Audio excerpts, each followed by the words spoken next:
hope you can stay a little longer this time.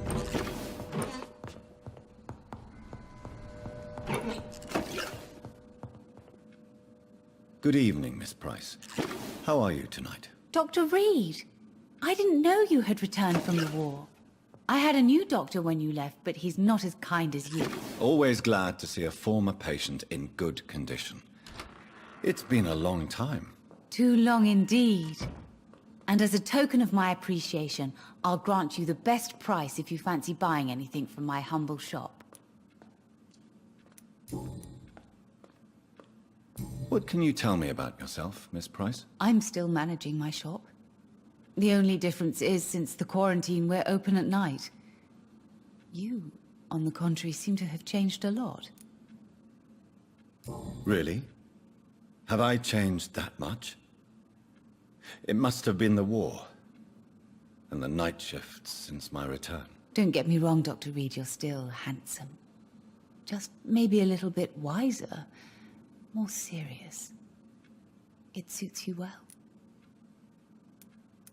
Tell me more about yourself. No new fiancé? I remember you were hoping to get remarried. I'm sure you must have a few suitors. Who would marry an old bat like myself with a grown daughter and a little business? As you know, I only fancy handsome men like yourself. Have you noticed anything in particular in this part of town recently? Other than you coming back to cheer me up? Nothing at all, Dr. Reed. Does your daughter still worry you, Miss Price? I remember you were often concerned about her health when she was younger. Have you not seen Carol since you returned? She's almost a young woman now. But she'll always remain my sweet little baby. So you're less afraid? Some things never change. Carol is still too clumsy for her own good. Sometimes her innocence puts her in real danger. Why would her innocence put her in danger? She does not realize how cruel life can be. Maybe I was a bad mother to protect her too much. My poor dear Carol. You have every reason to be cautious, Miss Price. Especially in these difficult times. Maybe you could talk with her, Dr. Reed. It would be nice to have a man here more often. We would both feel safer. May I look at your goods, Miss Price? It's always a pleasure to have you here, Dr. Reed. Take all the time you need. I hope you can stay a little longer this time.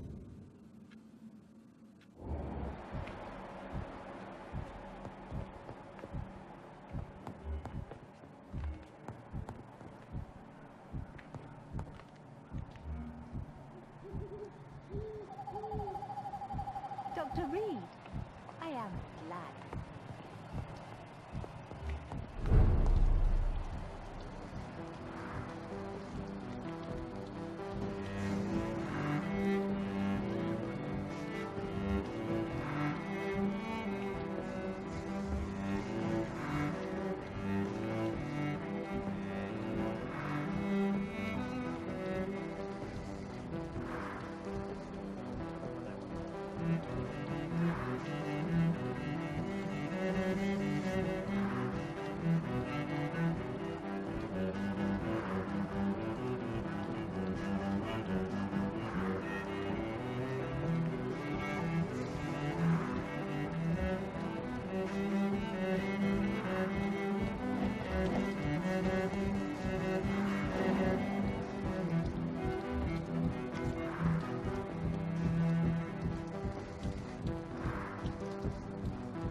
Be careful, Carol. You're wasting good food here. Yes, Mother. I said be careful, child. I'm sorry, sweetheart. Mummy has been so clumsy again. No, that's okay. It won't bleed for long. You're so pale. Are you feeling sick? Do you need to see a doctor? No, I'm fine.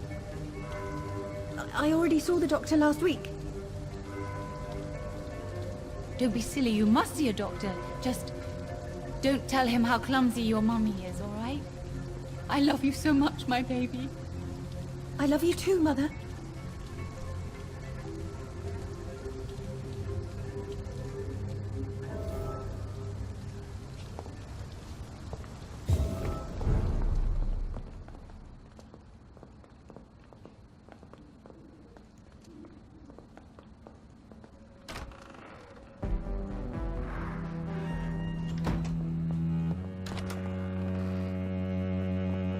Dr. Reed, I am glad to see you again. Good evening, Miss Price. You know you can call me Carolyn, my dear doctor.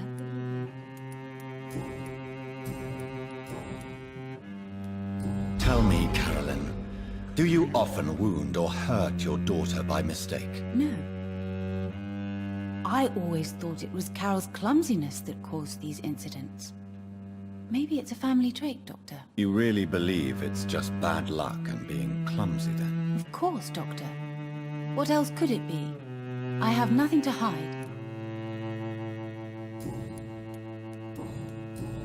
Goodbye for now, Miss Price. I am sorry, I can't help you, sir. I hope Perhaps you you can should stay talk a with little someone else longer this instead. time. Good evening, Miss Price. I'm Dr. Reed. Do you remember me? Dr. Reed? Yes, of course. You are the doctor who healed me and my mum. Good evening, Dr. Reed. Good to see you too, Carol. Are you all right? Oh, yes. I did not hurt myself recently. I know how to take care of myself now. I'm almost a grown-up. Why are you awake at night, Carol? I am helping my mother in her shop. It's not easy, but I'm a grown-up now. I'm sure your mother is grateful for your help. I do the best I can. But I'm so clumsy sometimes. I drop things. I injure myself. It's a good thing my mother has the patience of an angel. Why is work not easy? Is something or someone bothering you? Oh no, most people are gentle with me. But I'm so nervous sometimes.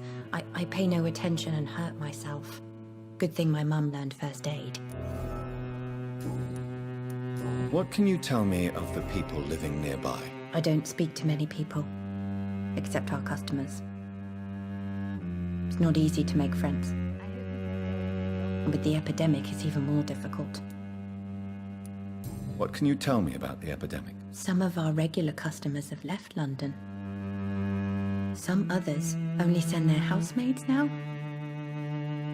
Everybody fears the contagion. I've even seen men with weapons. Have you no friends at all? No. Mr. Nithercote used to pass by and was always nice to me. Does he not come by anymore? No. Mum said he was weird. Always reciting poetry about a girl he'd met in Whitechapel. I wonder who this camellia may be.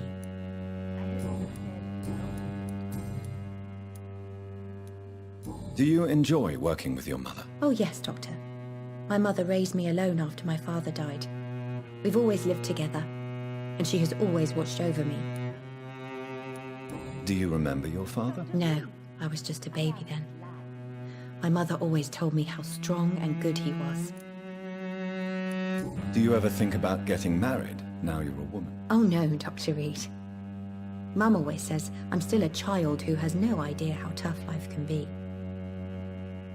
No husband would like a clumsy girl like me. Is it true you often hurt yourself, Carol? Yes, it's true. I try to behave, I really do. But one way or another, I always end up injured or wounded. I'm so stupid. Why would you be stupid? It's like I can't help getting under my mother's feet. That's how I end up being pushed, cut, or burned. You see, I'm a stupid girl, really. When exactly do these accidents happen? Ever since I was little. That's why I need to stay with Mum. I'm not capable of taking care of myself. Goodbye, Carol.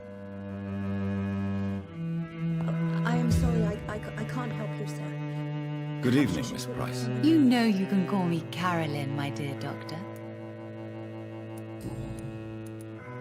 Carol's gratitude is exemplary. She seems determined never to leave you. I'm taking care of my daughter as well as I can. It's not always easy, but she's the best gift life gave me. But she'll probably leave you someday to live her own life. Will that be difficult for you? Why would she leave? Children sometimes stay with their parents until the end, for they know no one else will love them as much. You are responsible for your daughter's many injuries and scars, Carolyn. You brutalize her, don't you? How could I abuse my own flesh and blood? This is nonsense. It would be like hurting myself. You really believe you've done nothing wrong, don't you? How long has this been going on for? I should have seen it when you were my patients. Seen what? Child abuse? Are you mad, Dr. Reed? I dedicated my whole life to my precious Carol. She is a part of me. Yes. Even her name is just a part of yours. This is a terrible tragedy. Something of an unknown disorder. My God. Abuse that comes from overwhelming love. I can't believe what I'm hearing. How dare you say something like that? What kind of a monster do you think I am? Speak to me, Carolyn. Why do you behave like this? How does it make you feel to hurt Carol before cajoling her? I don't know. It makes me feel good to take care of my daughter. I need to feel useful. No one ever takes care of me. I need someone to take care of me. Do you realize Carol is a person? Not a toy. Not a doll. The poor girl would put her hand in a flame to please you. You are both trapped in this toxic relationship. Carol and I are perfectly happy. Leave us be. How stupid I was to believe you could be a suitable husband. You're a threat to Carol, and no child should feel unsafe in the presence of their parents. No, Dr. Reed. You are the threat. You are threatening to separate a mother from her only daughter, from the meaning of her life. Goodbye for now, Miss Price. Dr. Reed, I am glad to see you. Good evening, young lady. My mother always prefers when people simply call me Carol. You need to understand you are in danger, Carol. Your mother is responsible for all your injuries. That's a lie. She has always taken good care of me. She only gets irritated when I get under her feet. It's my fault. My mum loves me so much. Yes, Carol. Your mother believes she loves you as much as you're convinced she loves you. But you are both trapped in a toxic relationship that puts you in danger. What are you saying? Dr. Reed. That she lied to me all these years? That she wants me to be miserable? My mother has dedicated her life to my safety.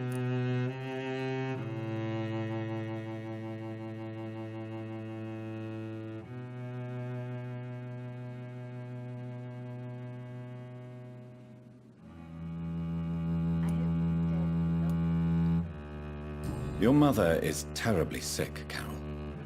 She suffers from one of the most sadistic attitudes I've ever encountered, and tortures you with a twisted sense of love. No, my mum loves me and only wants the best for me. It's my fault if I can never do anything right. She deserved a better girl than me. Goodbye, Carol. Oh, I am sorry, I can't help you, sir. Perhaps you should talk to someone else.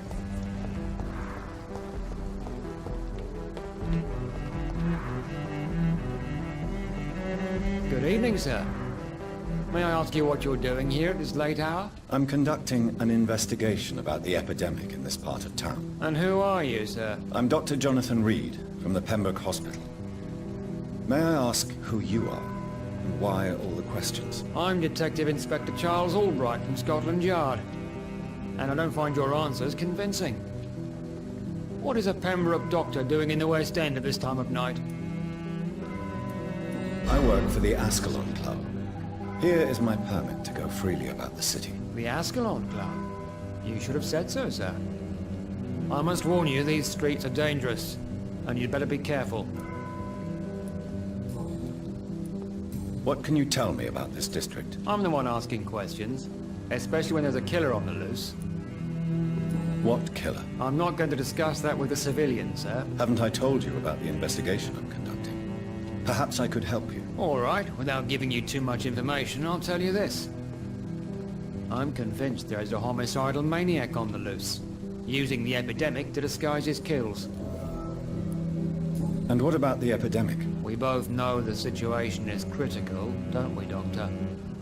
Colleagues of mine die almost every day. What are you really doing here? I told you. I'm a detective inspector from Scotland Yard, investigating suspicious cases in the area. Do you work alone? Yes, the situation is difficult for the police.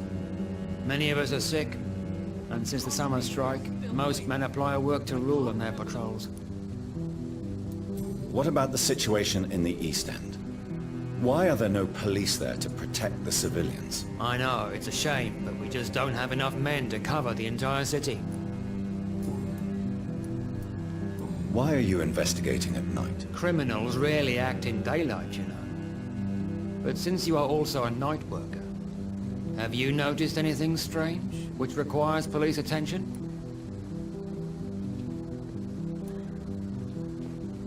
No, I've noticed nothing odd. All right. But keep your eyes open, though.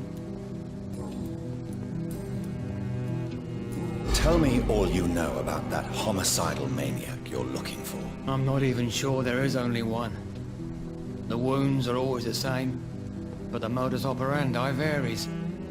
Sometimes violent and brutal, sometimes precise and swift. How could different killers inflict the same wounds? That's my main problem. My theory is correct. Maybe we're facing a group of individuals sharing the same violent tendencies. Perhaps a sadist cult. What are you investigating, exactly? I have a missing woman, possibly abducted a few nights ago. Louise Teasdale. It seems you already found my other missing person, Mr. Tadao Kimura. Tell me about Louise Teasdale. She's a waitress. Our father reported her missing. We don't have enough men to search for her, sadly. Do you have any idea where she could be? No. But I feel she's been abducted. She went to a pub a few nights ago and vanished. I thought about the sewers, but I'm not equipped for such an investigation. Goodbye, Detective Inspector Albright. Goodbye, Dr. Jonathan Reed. I'm sure we'll talk again soon. Good evening, sir. I'm Dr. Reed. Can I be of assistance? Dr. Reed? Dr. Reed? Is there anything wrong? No, it's just... Your name sounds familiar. And your face. Have we met before? I think I would remember. So I suppose the answer is no. That's odd. I'm certain I've already heard of you. My name is Pericles Baker. Does that mean anything to you? I'm afraid not, sir. But it's a pleasure to meet you anyway. The pleasure is mine, I guess. I only wish I could remember when it was that we met. Tell me about yourself, Mr. Baker. What are you doing out here in the middle of the night? We are waiting. Waiting for someone. And why are you waiting for this person? Because we need to leave this city. As soon as possible. Why do you want to leave the city? I'm not really sure. Can you tell me anything about this district? As you like asking questions so much, would you allow me to ask you one first? Please, be my guest. Do you like this city? I know we are not living in the most peaceful of times, but I have learned to appreciate London's complexity. Yes, me too. This city tests us. It invites us to find ourselves, to discover our true nature scattered throughout its dark streets. But what if we don't like what we find? Do we ever know who we are? I wonder sometimes. Or maybe it is the journey to find out who we are that changes us. And what do you do, sir? For a living, that is. I stopped working when I decided to leave. when I realized what I wanted. I wanted something this city can't provide. But what were you doing before you took this decision? Does it really matter anymore? Considering the past seems so pointless to me. I have lived in this city all my life. And now I think it's over. Tell me more about why you want to leave London, then. I just don't belong here anymore. I had to convince my brother to leave London because I know we need to find another life out of the city.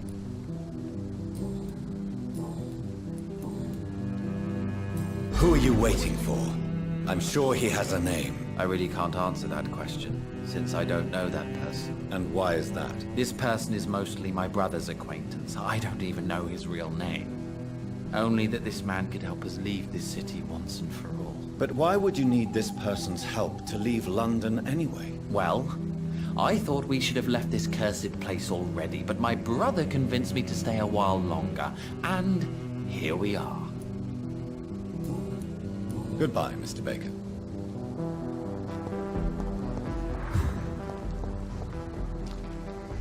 Good evening, sir. I am Dr. Jonathan Reed. Do you need my help? Yes, please. Would you be kind enough to tell me what the time is? That's all you need to know. Well, is it not important to know? As important as where you are? Or who you are? I suppose you're right.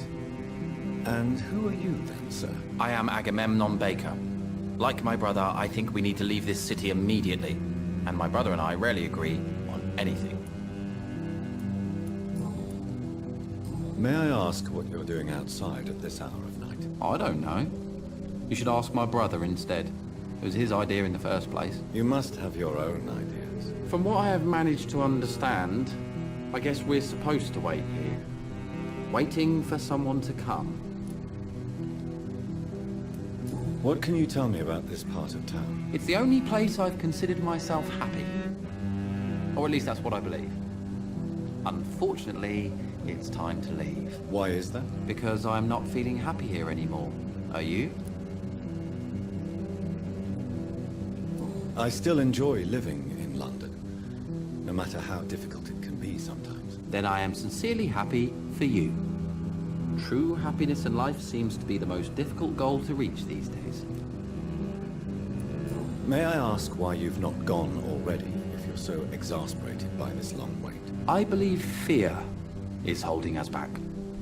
My brother would have said it's laziness, but it's just because he's prouder than I am. What can you tell me about your brother? He's older than me, I think. But the important thing is that I really hope I'll die before him. Grief would just kill me, you know? Is that all? Pericles is very attached to this city, and without my insistence, he would never leave this place. We don't often agree on anything, you see? Who are you waiting for, exactly? The more I think about it, the more I believe it's not exactly a person we are waiting for. But what else could it be, then? I don't know. A feeling? An event? An impulse? How can I tell? Something that would allow us to leave this trap. I'm afraid I'm not following you. What kind of trap are you talking about? Have you ever felt like life trapped you in a role that does not fit you? That you're not in your place? That sort of trap. Trap? And you think leaving London will free you? At least it will give us the chance to be free. That's more than our present situation. Hope, Doctor. Hope is what truly drives mankind. Goodbye for now, Mr. Baker.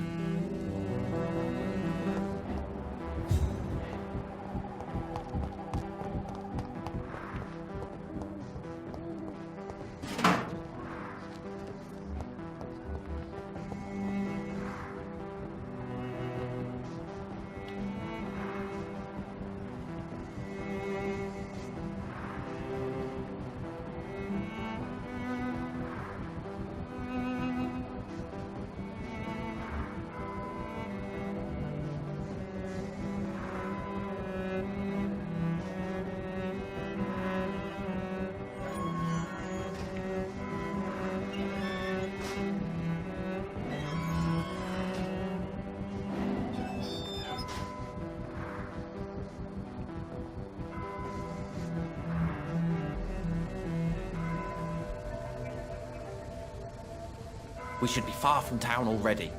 All right. But where would we go? Anywhere.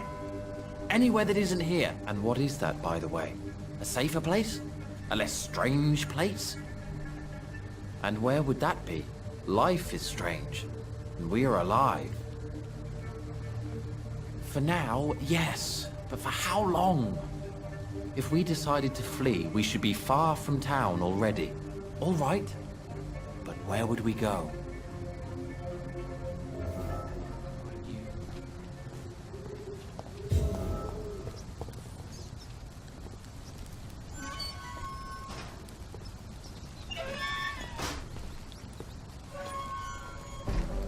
Good evening, Mr. Baker. Why do I always have feelings of déjà vu when I talk to you? Pericles, tell me why your brother disagrees with your presence here. Agamemnon is naive sometimes. Although don't consider him a fool, sir. He is often more lucid than me. At least you both have the same difficulty explaining what you're doing, and for what reason. But is that not a common problem for all mortals? What can you tell me about your brother? If you are searching for a pleasant chat, you should speak with him instead of wasting your time with me. He has always been the more gentle of us. That's it?